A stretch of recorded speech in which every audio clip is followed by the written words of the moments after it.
प्रयागराज, जहां संगम बहता है। प्रयागराज एक ऐसा नाम जो श्रद्धा, भक्ति और ज्ञान, इन तीनों चीजों को दिखाता है।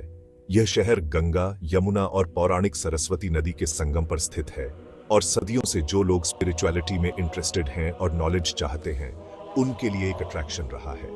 यहाँ का वातावरण भक्ति से भरा हुआ है और गलियों में रिलीजियसनेस की खुशबू है। प्रयागराज केवल एक सिटी नहीं है, बल्कि एक जीवंत तीर्थ स्थल है जहां आस्था हमेशा अलाइव रहती है। प्रयागराज का महत्व सिर्फ इसके लोकेशन से नहीं है, बल्कि इसके रिच हिस्ट्री और कल्चर से भी है। यह वह पावन भूमि है जहां राजा हर्षवर्धन ने अपनी उदारता के लिए फेम प्राप्त की थी और जहां अकबर ने किले का कंस्ट्रक्शन करके स्ट्रेटेजिक इंपॉर्टेंस को पहचाना था। यह वह जगह है जहां तुलसीदास ने रामचरितमानस लिखी थी और जहां आधुनिक भारत के कई ग्रेट पर्सनालिटीज ने नॉलेज गेन किया। लेकिन प्रयागराज की पहचान सिर्फ इतिहास और संस्कृति तक लिमिटेड नहीं है। यह शहर हर 12 साल में एक अमेजिंग इवेंट देखता है जो लाखों श्रद्धालुओं को अट्रैक्ट करता है। यह इवेंट है कुंभ मेला। कुंभ मेला आस्था, भक्ति और त्याग का एक असाधारण कॉम्बिनेशन है जो ह्यूमैनिटी की एकता और आध्यात्मिक अवेयरनेस का मैसेज देता है। यह मेला हिंदू धर्म का सबसे बड़ा और सबसे पवित्र त्योहार माना जाता है और करोड़ों लोगों की आस्था का केंद्र है। अमृत की खोज कुंभ का पौराणिक कथा। कुंभ मेले की ओरिजिन प्राचीन हिंदू पौराणिक कथाओं में है।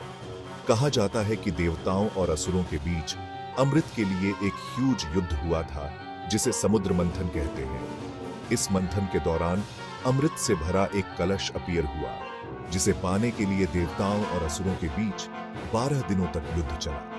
इस युद्ध के दौरान अमृत की कुछ बूंदें 4 जगहों पर गिरी: प्रयागराज, हरिद्वार, उज्जैन और नासिक। यह बिलीफ है कि इन 4 जगहों पर होने वाले कुंभ मेले के दौरान पवित्र नदियों का जल अमृत बन जाता है और इसमें स्नान करने से और पापों से मुक्ति मिलती है और मोक्ष की प्राप्ति होती है। समय के साथ कुंभ का इतिहास।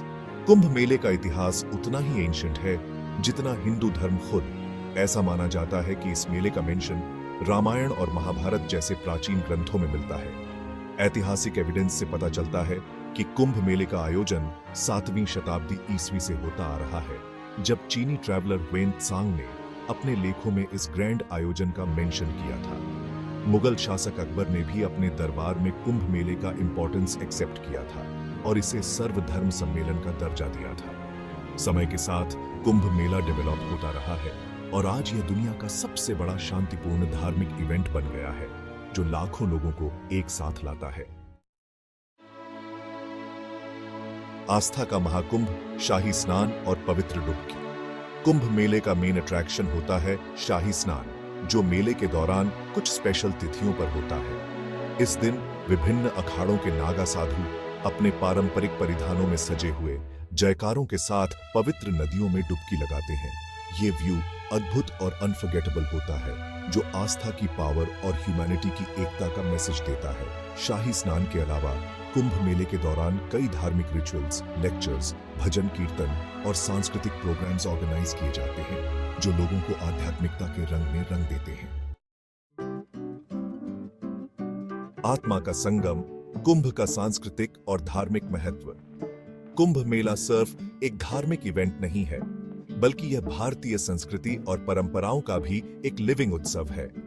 यह मेला डिफरेंट रिलीजन्स, कम्युनिटीज और कास्ट्स के लोगों को एक साथ लाता है और उन्हें भाईचारे और सद्भाव का मैसेज देता है। कुंभ मेले के दौरान लोग अपने गुरुओं से आशीर्वाद प्राप्त करते हैं, धार्मिक लेक्चर्स में पार्टिसिपेट करते हैं और एक दूसरे के साथ आइडियाज शेयर करते हैं। यह मेला लोगों को आध्यात्मिक नॉलेज और सांस्कृतिक विरासत से कनेक्ट करता है और उन्हें ह्यूमन वैल्यूज की याद दिलाता है। अनंत यात्रा, कुंभ की विरासत। कुंभ मेला एक अनफॉरगेटेबल एक्सपीरियंस है जो आत्मा को टच करता है और हृदय को इंस्पायर करता है। यह मेला हमें याद दिलाता है कि हम सभी एक हैं और हमें प्रेम, करुणा और सद्भाव के साथ रहना चाहिए। कुंभ मेला एक अनंत यात्रा का सिंबल है जो लाइफ के वास्तविक अर्थ की खोज है। यह मेला हमें सिखाता है कि हमें अपने अहंकार को त्याग कर दूसरों की सेवा करनी चाहिए और ह्यूमैनिटी के बेटरमेंट के लिए वर्क करना चाहिए। कुंभ मेला की यह विरासत जेनरेशन से जेनरेशन ट्रांसफर होती रहेगी और ह्यूमैनिटी को इंस्पायर करती रहेगी।